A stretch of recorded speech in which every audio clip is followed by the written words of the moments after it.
warahmatullahi wabarakatuh. Waalaikumsalam warahmatullahi wabarakatuh. Alhamdulillah kita pada siang hari ini bisa berkumpul dalam acara pemimbasan pelatihan pedagogik PAUD yang saya terima. Marilah kita buka acara hari ini dengan membaca basmalah bersama-sama. Bismillahirrahmanirrahim.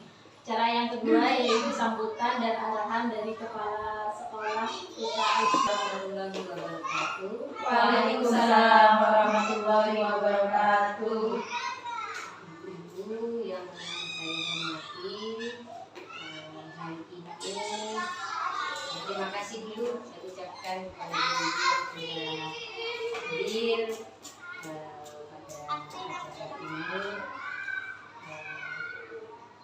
Kaitannya dengan hasil oleh-oleh Bu Ika dari pelatihan pedagogik yang dilaksanakan. Nah, hari ini Ibu Ika akan menyampaikan oleh-olehnya kepada kita semua, guru-guru kita abadikan. Mudah-mudahan apa nanti yang disampaikan oleh Ibu Ika bermanfaat kepada kita semua. Amin. Selanjutnya saya serahkan ke Ibu Ika. Demikian dari saya. Assalamualaikum warahmatullahi wabarakatuh. Waalaikumsalam warahmatullahi wabarakatuh. Nah, di sini kemarin saya mendapatkan pelatihan 7 materi dari BPGTK Jawa Timur terkait dengan pembelajaran mendalam. Yang pertama itu tentang pola pikir dibentuk. Pola pikir itu menentukan tindakan dan tindakan itu menentukan hasil. Jadi pola pikir itu sangat erat kaitannya dengan hasil yang ingin kita capai. Nomor 2, tepuk 3, semangat. Tepuk 4, konsentrasi. Tepuk 5, siap pulang. Model itu yang mewadahi semua pendekatan, strategi, metode seperti itu. Jadi wadah besarnya itu model. Jadi kayak tadi kita mau pakai model kelompok atau sentra, area, itu wadah besarnya. Kita kan kalau kita di sekolah pakai model kelompok. Kelompoknya apa? Student center atau teacher center. Kalau teacher center itu berarti semuanya itu dari guru. Kalau student center, jadi kita mengadaptasi dari murid pembelajarannya seperti itu. Pendekatan ini cara pandangnya atau landasan filosofi yang tadi yang sudah ada Froebel, Vygotsky, Ki Hajar Dewantara yang tadi itu pendekatannya. Kalau strategi itu rencananya dan metode itu di bawahnya lagi. Metode itu cara atau langkah-langkah proseduralnya seperti apa. Di dalamnya itu ada teknik, taktik pembelajaran seperti itu. Jadi yang sering muncul di FPP kita itu kan kayak ini, kita pakai pendekatan pembelajaran apa? Kalau sekarang kan pendekatan pembelajaran mendalam apa ya? Kalau skenario-nya tuh ada, mau bentuk tabel atau bentuk narasi itu tidak masalah. Yang penting isiannya tuh sama ada kayaknya Pembuatan mobilnya. Iya. Jadi kan ada kalau punya kita kan itu pakai kolom ya. Kalau mau dibuat narasi itu tidak masalah. Yang penting poin-poinnya tuh ada seperti itu. Jadi tidak ada pakemnya gitu. Kalau ini terkait aktivitas sesi. Jadi ada pengantar. Pengantar itu terkait kesepakatan kelas sama juga penyampaian tujuan pembelajaran dan skenario. Jadi sebelum belajar itu kita ngasih tahu kita mau belajar apa, tujuannya apa, termasuk kita mau bermain apa. Pembelajaran mendalam itu apa? Pendekatan yang memuliakan dan menekankan pada proses penciptaan suasana belajar dan proses pembelajaran yang berkesadaran, bermakna, dan menggembirakan melalui olah pikir, olah hati, olah rasa, dan olah raga. Di awal memang harus ada refleksi awal, jadi kita harus mengetahui anak itu sudah bisa apa terkait materi yang akan disampaikan. Menganalisis capaian pembelajaran dengan refleksi awal atau penilaian awal.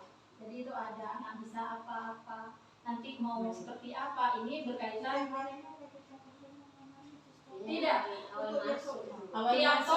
tiap topik. Jadi kita mau ganti topik, kita analisis semuanya topik sekarang terkait hewan ya Bu. Berarti sebelum kita merancang pembelajaran hewan, kita tuh harus tahu anak-anak itu sudah bisa apa berkaitan dengan hewan. Setiap hari kok udah menganalisis untuk besok, setiap hari. Enggak, kalau yang ini di awal kita mau ganti topik Bu. Jadi ngomong topiknya hewan ya, berarti sebelum kita merancang pembelajaran, kita tuh harus tahu murid kita ini sudah sampai mana mengetahui tentang hewan. Gitu. Dimasukkan enggak?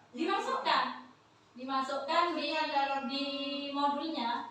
Bentar lagi ada contohnya ya. Ya, contohnya menganalisis capaian untuk kelanjutannya. Iya, itu tercover di menganalisis saja apa hanya kita kok anak ini karena capaian itu bagaimana contohnya? Gini, soalnya ya di Bu Wiwit mau A, B atau KB? Iya, B. KB lah ya, soalnya KB. Ketika masuk awal, kita mau tema pertama kan diri sendiri. Maksudnya contoh menganalisisnya itu maksudnya bukan dimasukkan dalam yang akan asesmennya itu contohnya itu bagaimana? Karena yang saya rancu yang pelatihan pertama tidak hanya di awal tahun. Itu lain Bu. Yang Bu Mami menganalisis setiap hari untuk besok. Tadi bodoh Anuna itu. Ya, betul kata Bu, bukan setiap hari kalau sudah Nah, topik terkait dia mungkin karena sudah mahir Bu, jadi mau tiap hari. It's okay kalau dia tahu tujuannya mau kemana. Tapi kalau kita masih dalam tahap pembelajaran, ada asesmen awal, itu asesmen untuk capaian perkembangan. Tapi yang ini untuk capaian pembelajaran lain lagi Bu. Jadi per masuk tahun ajaran baru itu ada rubriknya lain, itu untuk perkembangan. Tapi kalau capaian pembelajaran per mau ganti topik. Jadi saat kita awal mau topiknya sama diri sendiri, sejauh mana anak itu tahu terkait topik diri sendiri. Nah, biasanya kan kita tanya jawab sama murid. Nah, siapa namamu, sama tahu siapa nama ibumu. Tanya itu ada sebagian anak yang tidak tahu, itu ditulis mengetahui nama sendiri. Sebagian anak mengetahui nama ibunya, sebagian tidak mengetahui gitu. Itu hanya Bu, hanya sekitar seperti itu yang saya. Berarti penilaian awal yang itu berarti memang penilaian sesuai topik ya. Iya. Tiap hari. Jadi anak itu tahu apa terkait topik yang mau dibahas kita besok. Kan topiknya tidak dibahas satu hari, bisa 1 minggu, bisa 2 minggu. Gitu. Sampai anak-anak itu benar-benar bisa. Nah, soalnya tadi sudah diketahui ya, tidak tahu nama ibunya, berarti menyusun tujuan pembelajarannya apa? Agar anak mengetahui nama orang tua, ibu dan ayah gitu. Jadi saat untuk mengetahui nama ibu dan ayah ini, apa yang akan kita lakukan gitu, termasuk ke dalam merencanakan pembelajaran. Jadi kalian bisa apa gitu. Kalau terkait huruf, biar anak itu tahu enggak huruf IBU. Seandainya anak-anak itu sebagian besar tidak tahu huruf IBU, berarti tujuan pembelajaran berarti anak mampu mengenal huruf IBU. Ada anunya kolom manunya enggak itu? Ada. Tujuan apa hanya Hanya narasi kayak gitu. Narasi, karena ini penilaian untuk keseluruhan. Nanti penilaian akhirnya masuk di asesmen. Dia tahu enggak tulisan ibu si A, si B, si C ini tahu enggak nama ibu, gitu, huruf ibu. Jadi kalau analisis awal itu untuk semuanya. Jadi narasi umumnya. Tuh, nanti itu diturunkan ke asesmen pembelajaran yang per anak. Susunannya berarti Di awal, analisis, iya. FPP lagi loh. FPP, pas mereka Asesmen. Sebenarnya ini kalau teknik asesmen kertas punya kertas kardus. Lagi dari Berapa Oh, berarti catatan anekdot itu kalau mau dibikin bisa jadi kalau anak-anak yang enggak ini ya Bu, yang enggak bikin drama ya, maksudnya yang enggak bikin gebrakan itu ya. Kadang kan catatan anekdotnya kosong. Iya, Yang suka bikin kan gebrakan itu kan ada keliling. Iya, itu kan tiap hari keliling. tapi dikaitkan dengan capaian pembelajaran. Iya. Biasanya Iya. nggak bisa nulis lurus pada saat itu dia Bisa. buat garis lurus masuk anekdot. Iya. Betul. Seperti itu. Kalau itu tidak muncul di checklist. Checklist. Tapi kalau sudah muncul di checklist, nggak perlu usah. dimasukkan. itu kan tadi. Nih, terkait tekniknya ada observasi, kinerja, proyek, portofolio, dan tanggung jawab. Kenapa KSP itu harus memuat karakter satuan pendidikan? Jadi melihat di lingkungan kita itu seperti apa, muridnya seperti apa, gurunya seperti apa, lingkungan sekitar seperti apa. Nah, dari karakteristik ketiga ini baru kita membuat visi, misi, dan tujuan pembelajaran. Nah, kalau visi misi tujuan pembelajaran sudah tercapai, baru untuk mencapai visi dan misi itu kita melakukan perorganisasian pembelajaran seperti apa. Nah, kalau sudah pengorganisasian selesai, kita baru melakukan perencanaan pembelajaran. Di akhir semester kita melakukan monitoring dan evaluasi. Tuh, contohnya. Tetap ada identifikasi ya, dimensi profilnya ini malah pakai 2, hanya penalaran kritis sama kreativitas. Rumahku, peralatan dapur untuk usia 45. Asesmen awalnya apa?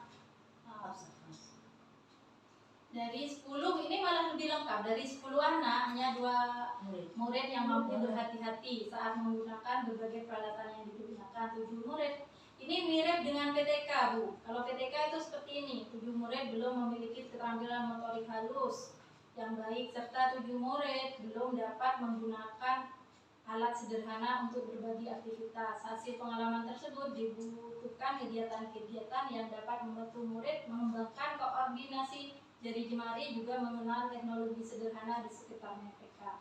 Jadi dari asesmen awal ini kemudian memunculkan tujuan pembelajaran. Karena banyak murid yang tidak bisa, berarti tujuannya kita apa? Menerapkan tindakan yang mendukung keselamatan diri. Karena ini berkaitan dengan asesmen anak belum mampu berhati-hati. Nah, dari 10 anak hanya 2 murid yang mampu berhati-hati, berarti 8 murid. Berarti berapa persennya itu tidak bisa berhati-hati. Jadi kita buatkan tujuan pembelajaran untuk menerapkan tindakan yang mendukung keselamatan diri.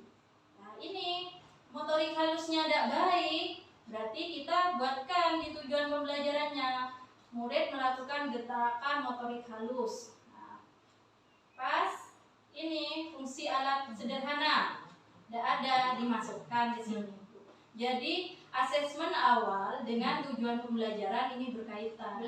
Iya, ada ujuk-ujuk pasti tahu. Oh ini, enggak gitu. Jadi ini ada hubungannya. Lah, untuk mencapai tujuan pembelajaran ini, praktik pedagogiknya seperti apa? Pakai pembelajaran kontekstual. Kemitraan dengan orang tuanya gimana? Orang tua atau warga sekolah menyediakan sumber belajar. Lingkungan pembelajarannya menyiapkan kegiatan untuk mencapai tujuan pembelajaran. Jadi kegiatan itu kita buat bagaimana bisa mencapai tujuan pembelajaran ini. Tuh. Pemanfaatan digital kayak ini, keselamatan diri, berarti harus ada videonya seumpamanya ya. Kalau motorik kan lewat kegiatan atau fungsi. Nah, fungsi alat-alat ini berkaitan topik apa? Peralatan dapur, berarti dicarikan video seperti itu. Nah, pengalaman belajarnya dalam merancang kegiatan, pendidik menerapkan pembelajaran berkesadaran bermakna, berarti pembelajaran mendalam dipakai. Nah, pendidik dapat memberi pilihan, bantuan dan pertanyaan tematik untuk mencapai ini. Kita kasih apa? Pemanfaatan kegiatan, pertanyaan tematik seperti itu. Tidak apa-apa, santai. Alokasi waktunya mau dicapai dalam berapa? 5 hari, berarti 1 minggu. Memahaminya bagaimana? Murid diajak untuk mengamati, diskusi, dan mencoba. Jadi satu RPPM ini dipakai untuk 1 minggu. Gitu. Jadi mengaplikasinya apa? Ini Bu. Penilaian. Ini seperti ini. Jadi mungkin ini hari pertama, hari kedua, hari ketiga, hari keempat, hari kelima seperti itu. Jadi fasilitas pertanyaan tematiknya itu apa yang kamu buat? Nah, saat dia di hari ini menggambar ya, itu ditanya ini alat apa yang digunakan, disambungkan dengan yang dia lakukan ya. Bagaimana menggunakan alat tersebut? Nah, merefleksi itu anak diajak untuk menyampaikan apa yang dilakukan secara berkelompok, pengalaman belajarnya seperti apa, pakai alat-alat memasak itu. Dukungan di sini pendidik memberi dukungan agar murid dapat menghubungkan. Jadi apa yang dilakukan anak dengan konsep pengetahuan itu disambungkan. Seumpama perawatan dapur, anak-anak tahu wajan untuk memasak. Iya, konsep pengetahuannya apa? Bagaimana tadi kaitannya dengan ini keselamatan diri saat menggoreng itu bagaimana biar itu tidak berbahaya buat anak itu, harus hati-hati, harus gimana itu kepanasan. Pakai apa kan itu, biar udah panas kita pakai apa, kan mereka menalar Ya. kadang jawabannya si A si B itu beda, tapi kalau inti dari yang mereka pakai itu memang untuk keselamatan diri dan memang kita menguatkan ya pakai ini bisa seperti itu sesuai yang ada di rumah. Asesmennya seperti ini. Tadi itu kan ada 3 Bu, ini dimunculkan. Kriteria tercapaiannya seperti ini. Tadi tujuannya murid menerapkan tindakan yang mendukung keselamatan diri. Kriteria ketercapaiannya IKTP ya. Ya. Kriteria ketercapaiannya murid dapat menyebutkan. Kalau dulu tuh ini kesimpulannya itu kita merancang pembelajaran itu bukan berkonsep pada kegiatan, tapi berpacuan pada tujuan pembelajaran. Tujuan pembelajaran ini didapat dari mana? Tidak ujuk-ujuk kita ambil benchroben, tapi kita melakukan asesmen awal dulu untuk melihat murid kita itu butuh apa. Termasuk nanti murid kita butuh terkait keaksaraan apa tidak, nanti dikaitkan dengan topik pembelajarannya. Demikian hasil oleh-oleh saya waktu pelatihan pedagogi di Surabaya. Semoga bisa bermanfaat dan bisa diterapkan di lembaga kita. Amin. Saya akhiri dengan membaca hamdalah dan doa penutup majelis. Alhamdulillahirabbil alamin. Subhanallahumma wa bihamdika asyhadu an la ilaha illa anta astaghfiruka wa atubu